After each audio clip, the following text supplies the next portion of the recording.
নমস্কাৰ আমাৰ 1000 plus MCQ সিৰিজটো চলি আছে কিন্তু তাৰ লগতে যিবোৰ ইম্পৰ্টেন্ট টপিক আছে যিবোৰ ইম্পৰ্টেন্ট টপিক ওয়াইজ পঢ়িব লাগে সেইখিনি আমি পঢ়াই গৈ আছো কাৰণ বহুতে কৈ আছে যে টপিক ওয়াইজ পঢ়াব লাগে টপিক ওয়াইজ পঢ়াই যাওক কিন্তু মই কওঁ আপোনালোকে যিসকলে ক্লাছ 1 ৰ পৰা ক্লাছ 12 লৈকে বস্তুবোৰ পঢ়ি আছে তেওঁলোকে নিশ্চয় গম পাব যে আমি কেনেকৈ পঢ়াই আছো ঠিক আছে টপিক ওয়াইজে পঢ়াই আছো মেক্সিমাম কভাৰ হৈ আছে তথাপিও যিখিনি আমি এৰি গৈছো সেইখিনি আমি আজি পঢ়াই গৈ থাকিম আজি ইম্পৰ্টেন্ট চেপ্টাৰ ক্লাছ 7 ৰ এনচিইআৰটিৰ পৰা আনিছো আৰু ইয়াৰ পৰা কুৱেশ্যন অহাৰ চান্স বহুত আছে ৰক্স এণ্ড মিনাৰেলছ ঠিক আছে শিল আৰু খনিজ পদাৰ্থ যদি চাই শিল কি হয় নিশ্চয় আপোনালোকে জানে আমাৰ যিটো পৃথিৱীৰ ভূভাগ কিহেৰে গঠিত হৈছে শিলেৰে গঠিত হৈছে পৃথিৱীৰ ক্ৰাষ্টটো ঠিক আছে মেইনলি শিল আৰু কি খনিজ পদাৰ্থ মিনাৰেলছ এতিয়া আমি শিলবোৰ মানে ৰক্সবোৰ তিনিটা ভাগত ভগাব পাৰো মেইনলি সেইবোৰ হৈছে আপোনাৰ ইগনিয়াছ ৰক সেডিমেন্টাৰী ৰক আৰু মেটামৰফিক ৰক ঠিক আছে অসমীয়াটো আগ্নেয় শিল পলসুৱা শিল আৰু ৰূপান্তৰিত শিল বুলি কোৱা হয় অসমীয়া ষ্টুডেন্টখিনি আপোনালোকে বুজি যাওক পিডিএফটো যেটো আছে ইয়াতে পঢ়ি নিজে চাব পাৰিব ঠিক আছে ওকে নাও ইগনিয়াছ সেডিমেন্টাৰী এণ্ড মেটামৰফিক এতিয়া আমি চাওঁ যে এইকেইটা ৰক কেনেকৈ ফৰ্মেশ্যন হয় অলৰেডি আমি এটা ক্লাছত পঢ়িছিলো যে আৰ্থ ক্ৰাষ্ট তাৰ তলত আছে আপোনাৰ কি এস্থেনস্ফিয়াৰ আৰু এস্থেনস্ফিয়াৰত কি থাকে মেগমা চেম্বাৰ ঠিক আছে যদি পঢ়া নাই আপুনি গৈ ফেলে প্ৰথমে পঢ়ি লওক নহলে বুজি নাপাব ধৰিব নোৱাৰিব কি হৈ আছে ঠিক আছে তো মেগমা চেম্বাৰ যেতিয়া আপোনাৰ আগ্নেয়গিৰি ওলাই ন আগ্নেয়গিৰি উৎকীৰ্ণ হয় ঠিক আছে তেতিয়া কি হয় এই মেগমাবোৰ বাহিৰলৈ ওলাই আহে তাক আমি কি কওঁ লাভা বুলি কওঁ ঠিক আছে আৰু এই লাভাবোৰ যেতিয়া বাহিৰত ওলাই আহি ঠাণ্ডা হয় ঠাণ্ডা হোৱাৰ পাছত হাৰ্ড ৰক ফৰ্মেশ্যন কৰে কি কৰে শিল ফৰ্মেশ্যন কৰে গম পালে কেনেকৈ শিল ফৰ্মেশ্যন কৰে মেগমা ক'ত থাকে এস্থেনস্ফিয়াৰত আৰু যেতিয়া অগ্নেয়গিৰি উৎকীৰ্ণ হয় ভলকেনো হয় তেতিয়া এইবোৰ বাহিৰলৈ ওলাই আহি কি হৈছে লাভা হৈ যায় আৰু এই লাভাবোৰ যেতিয়া ঠাণ্ডা হয় কি ফৰ্ম কৰে শিল ফৰ্ম কৰে যাক আমি ইগনিয়াছ ৰক বুলি কওঁ ঠিক আছে আৰু এই ইগনিয়াছ ৰক মানে আগ্নেয় শিল আৰু আগ্নেয় শিলটো দুই প্ৰকাৰৰ হ'ব পাৰে এটা হৈছে ইন্ট্ৰুচিভ আৰু এক্সট্ৰুচিভ অনুপ্ৰৱেশকাৰী আৰু বহি মানে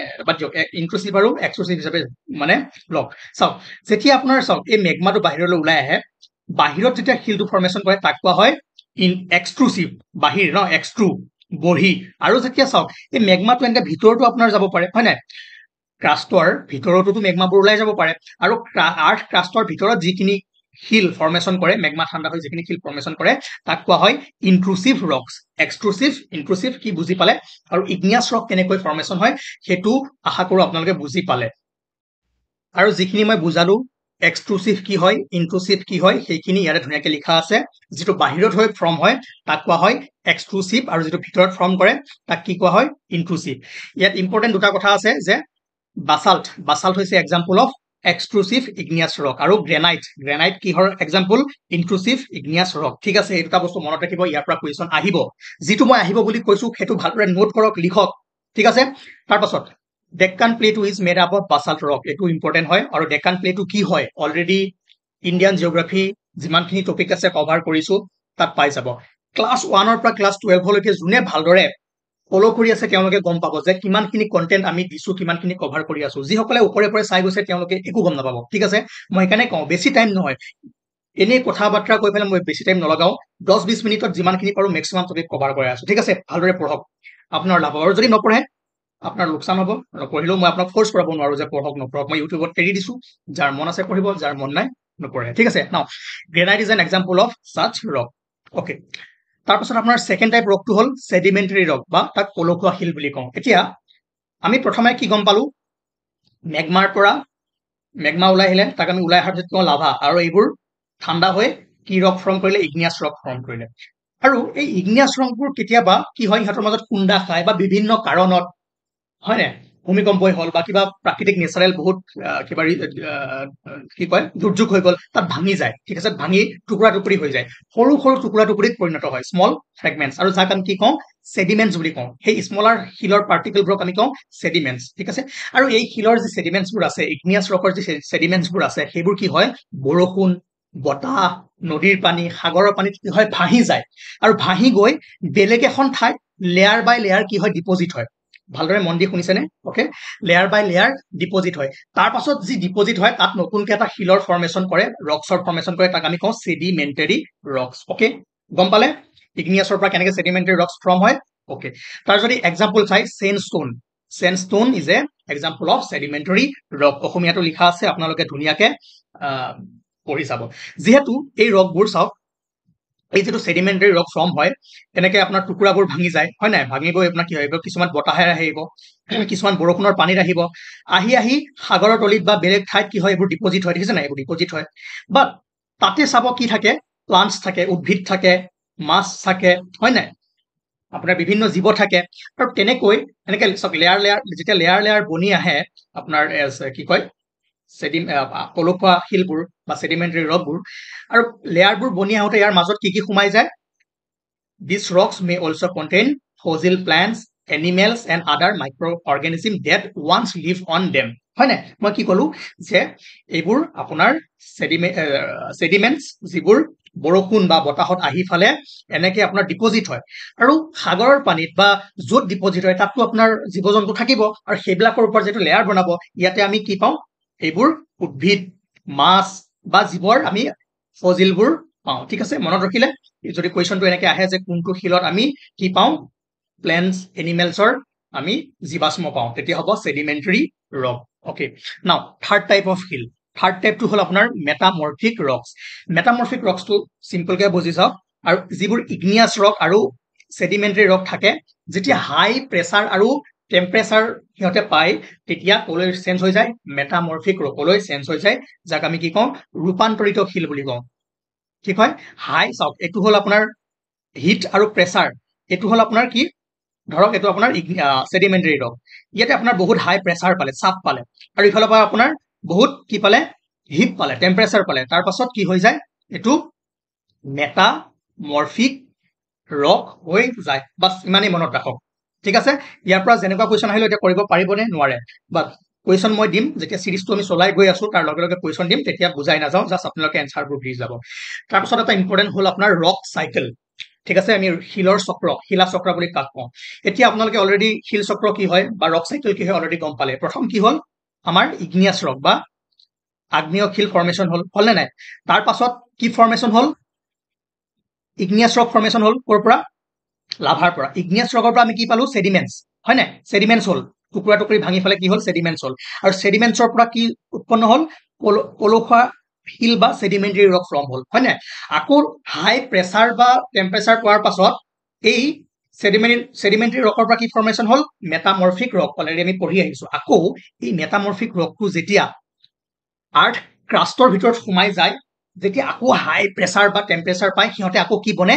মেগমা বনে ঠিক আছে এই ৰকবোৰ আকৌ মেগমা বনি যায় লিকুইড বনি যায় আকৌ সেই মেগমা আকৌ বাহিৰলৈ ওলাই আহি আকৌ শিল ফৰ্মেশ্যন কৰে ৰক ফৰ্মেশ্যন কৰে গতিকে ৰক চাইকেল এনেকে চলি থাকে এটা শিলৰ পৰা আনটো শিল ফৰ্মেশ্যন হয় হল প্ৰথম কি হয় মেগমা হয় মেগমাৰ পৰা ইগনিয়াছ ৰক হ'ল ইগনিয়াছ ৰকৰ পৰা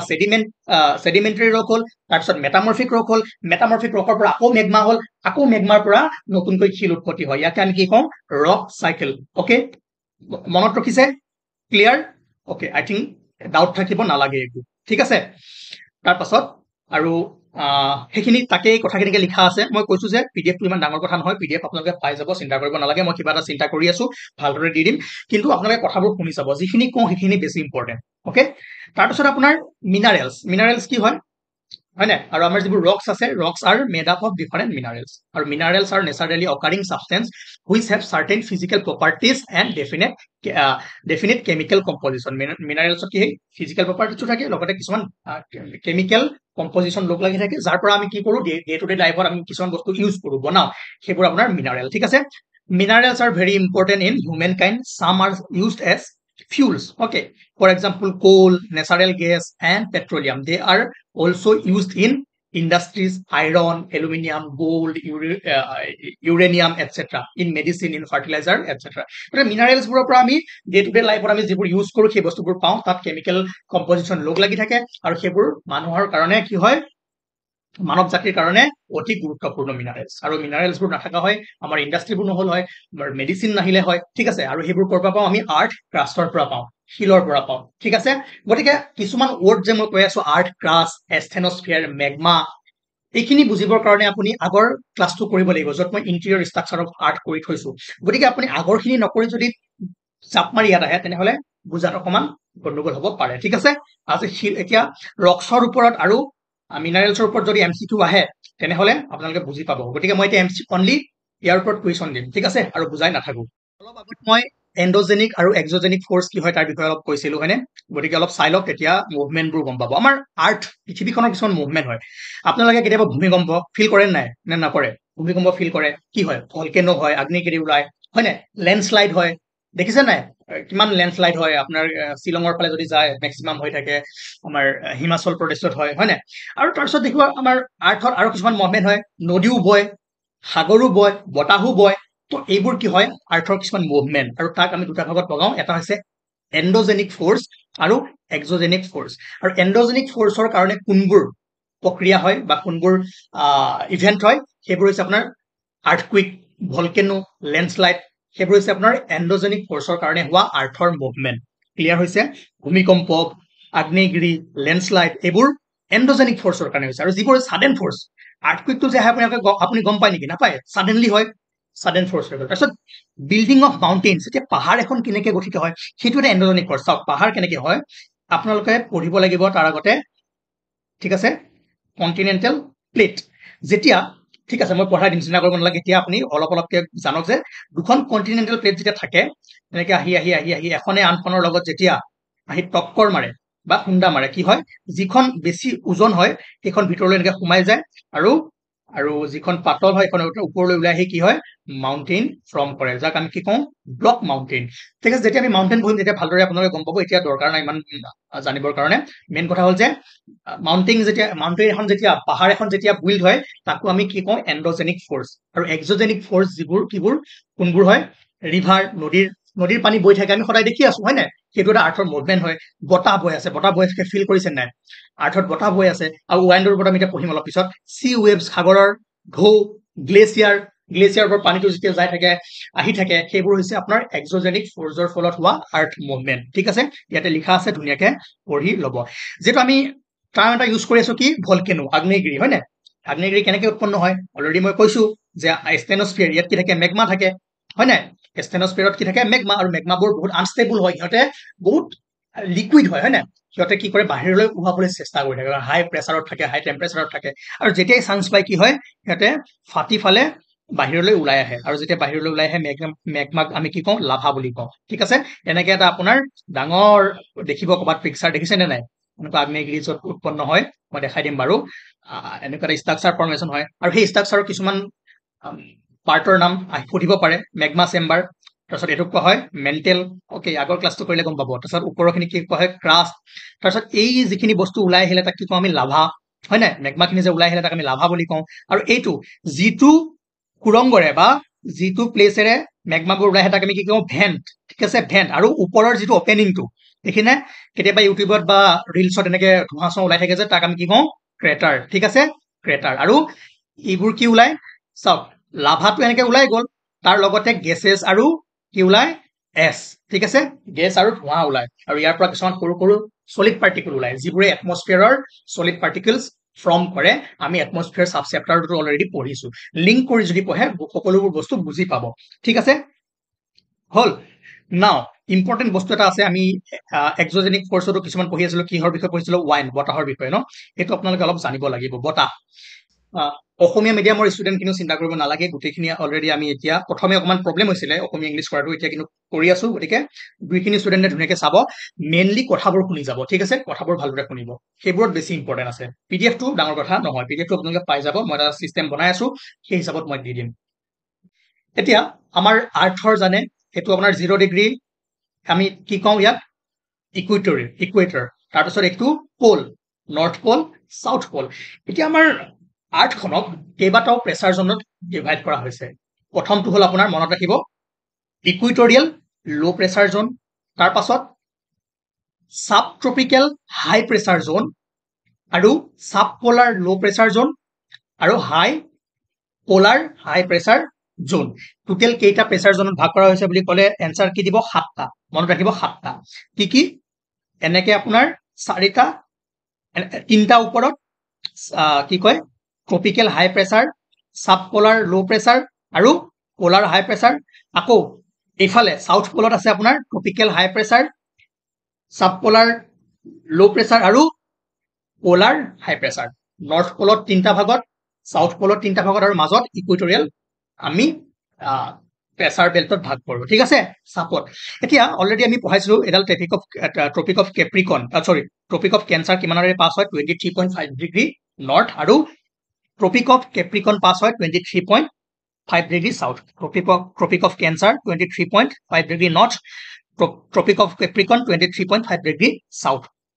ঠিক আছে এইখিনি আমি অলৰেডি পঢ়িছো এতিয়া এই জোন কেইটা এটা কথা মনত ৰাখিব যে এয়াৰ বতাহ সদায় হাই প্ৰেছাৰৰ পৰা লো প্ৰেছাৰ বেল্টলৈ বয় সদায় বতাহ কি হয় উচ্চ চাপৰ পৰা নিম্ন চাপলৈ বলে এই কথাখিনি এতিয়া ইয়াত ইমানতে যিখিনি বুজিছে তাতে ৰাখি দিয়ক কাৰণ আমি মেইন পঢ়িবলৈ গৈ আছো ডিফাৰেণ্ট টাইপ অফ ওয়াইন আৰু এইখিনি বুজাৰ এটাই কথা হ'ল যে পাৰ্মানেণ্ট ওয়াইন কি হয় সেইটো বুজাবৰ কাৰণে এইটো আপুনি বুজিব লাগিব এতিয়া চাওক ইয়াত যে হাই প্ৰেছাৰ বেল্ট আৰু লো প্ৰেছাৰ বেল্ট আছে কি হ'ব বতাহ সদায় হাই পৰা লো লৈ আহিব ঠিক আছে হাই পৰা লো লৈ যাব এতিয়া এই বতাহটো কি হয় এভৰি ইয়েৰ কণ্টিনিউৱাছলি বৈ থাকে কেতিয়াও নৰখে আৰু তাক আমি কি কওঁ পাৰ্মানেণ্ট ওয়াইন বা পাৰ্মানেণ্ট উইণ্ড বা স্থায়ী বতাহ অসমীয়াটো লিখা আছে চিন্তা কৰিব নালাগে তাক আমি স্থায়ী বতাহ বুলি কওঁ আৰু তাৰ পাছত ছিজনেল ওয়াইন আৰু এনেকুৱা কিছুমান বতাহ আছে যিটো এটা ছিজনত আহে আমাৰ এতিয়া ধৰক মনচুন ঠিক আছে অসমত চাব এতিয়া আমাৰ কি চলি আছে বাৰিষা চলি আছে আৰু এই বাৰিষাৰ যিটো আমাৰ বতাহ হয় চাব কোনোবাটো আহে নৰ্থ ৱেষ্ট কোনোবাটো আহে সাউথ ৱেষ্ট তাৰ দিশটো সলনি হৈ থাকে ঠিক আছে সময়ৰ লগে লগে প্ৰি মনচুনত সলনি হৈ যায় পোষ্ট মনচুনত সলনি হৈ যায় তেনেকে বতাহৰ দিশটো কি হয় চেঞ্জেছ হয় গতিকে যিটো এটা ছিজনত আহে এতিয়া আপোনাৰ যিটো মনচুন এইটো কোনটো ছিজনত আহে মেইনলি মেৰ পৰা আগষ্টৰ ভিতৰত আহে এতিয়া আমাৰ চলি আছে গতিকে এই বতাহটো কোনটো টাইমত আহে ছিজনত আহে তাক আমি ছিজনেল উইণ্ড বা ঋতু ভিত্তিক বতাহ বুলি কওঁ কি বুলি কওঁ ঋতু ভিত্তিক বতাহ তাৰ পাছত আৰু এটা হ'ল লোকেল বতাহ তাক আমি কি কওঁ স্থানীয় বতাহ ঠিক আছে লোকেল বতাহ এতিয়া লোকেল বতাহ বুলি ক'লে কি হয় লেণ্ড ব্ৰিজ সি ব্ৰিজ জলবতাহ স্থল বতাহ ক্লাছ 6ৰ বস্তু সেইখিনি জানিব লাগে জলবতাহ কি হয় স্থলবতাহ কি হয় বা কেতিয়াবা কি হয় আপোনাৰ বহুত গৰম লাগে ন দিনটোত গৰম পৰি যায় আৰু চাব মাজতে এঘণ্টামানৰ কাৰণে এটা ধুনীয়া বতাহ এটা আহি যায় গৰম হলে এটা বতাহ এটা আহি যায় আমি ফিল কৰো ঠিক আছে তাৰপিছত বাহ বতাহ এটা আহিছে দেই আৰু লগে লগে সেইটো নাইকিয়া হৈ যায় আৰু সেইটো কি হয় তাক আমি কি কওঁ লোকেল ওয়াইনছ যিটো সেই জেগাখিনিত স্থায়ী হয় সেই জেগাখিনিত প্ৰেছাৰ চেঞ্জত বা কিবা এটা আপোনাৰ টেম্পাৰেচাৰ চেঞ্জত কি হয় বতাহটো নিজে উৎপত্তি হয় বা নদীৰ পৰা মাটিলৈ আহে মাটিৰ পৰা নদীলৈ যায় যাক আমি লেণ্ড ব্ৰিজ সি ব্ৰিজ জলবতাহ স্থল বতাহ বুলি কওঁ সেইবোৰ হৈছে আপোনাৰ স্থানীয় বা লোকেল বতাহ আৰু ইয়াৰে এটা ইম্পৰ্টেণ্ট এক্সাম্পল হৈছে ইট ইজ কল লু বতাহটো হৈছে এটা লোকেল বতাহ বাট যদি আপুনি একজেক্টলি জানিব বিচাৰে তেনেহলে হ'ব this blow only during a particular period of the day or a year in a small area মই অলৰেডি ক'লো for example land and sea breeze জলবতাহ আৰু স্থলবতাহ hot and dry local wind in northern plains of India যাক আমি লু বুলি কওঁ অলৰেডি আমি এইটো পঢ়িছো লু ঠিক আছে স্থানীয় বতাহ অকে এতিয়া যিখিনি টপিক আজি আমি ক'লো এইখিনি আমি কভাৰ কৰা নাছিলো তাৰ বাদে বাকী যিমান এনচিইআৰটি ক্লাছ 6, 7, 8 আছে 9, 10 আছে আমি কভাৰ কৰিছো আৰু দুই এটা সৰু সুৰা টপিক আছে কমপ্লিট কৰি দিম গতিকে চিন্তা কৰিব নালাগে আপোনালোকক বিশ্বাস কৰক পঢ়ি যাওক নিজে কৰক নিজে যিমান পাৰে কৰক মই কোৱা নাই যে এইটোৰ পৰাই আহিব কিন্তু এইটো যদি চাই অলপ হ'লেও আপোনাৰ হেল্প হ'ব ঠিক আছে ধন্যবাদ